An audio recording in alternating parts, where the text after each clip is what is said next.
Sabahınız xeyirli olsun. Bəli, sizin də qeyd etdiyiniz kimi təqsirləndirilən 15 nəfər Ermənistan vətəndaşı.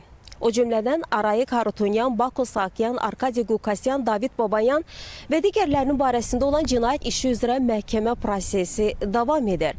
Bir neçə dəqiqədən sonra Bakı məhkəmə kompleksində hərbi məhkəmənin hakimlərindən ibarət heyətdə məhkəmənin növbəti baxış iclası keçiriləcək. Artıq görüntülərdən də göründüyü kimi məhkəmə prosesində iştirak edənlər gəliblər, ərazidədirlər və onlar tədricən məhkəmə binasına, salonuna daxil olurlar. Hazırda gördüyünüz insanların böyük əksəriyyəti zərər çəkənlərdir. Qeyd edək ki, bu cinayət işi üzrə 531 mindən çox zərər çəkən var. Onların böyük əksəriyyəti Ermənistanın 35 il ərzində Azərbaycana qarşı apardığı təcavüzkar müharibə nəticəsində zərər çəkənlərdir.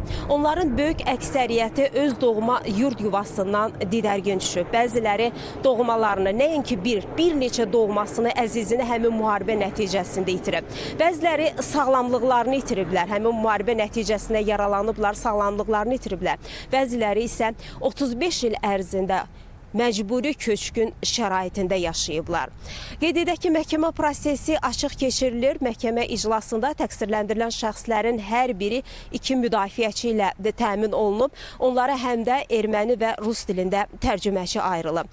Məhkəmə prosesi açıq keçirilir və media nümayəndələri iştirak edir. Qeyd etdiyimiz kimi biz xəbərlərin növbəti buraxılışında daha ətraflı məlumatlar verməyə çalışacağıq deyərək sözü yenidən mərkəzə studiya ötürürük.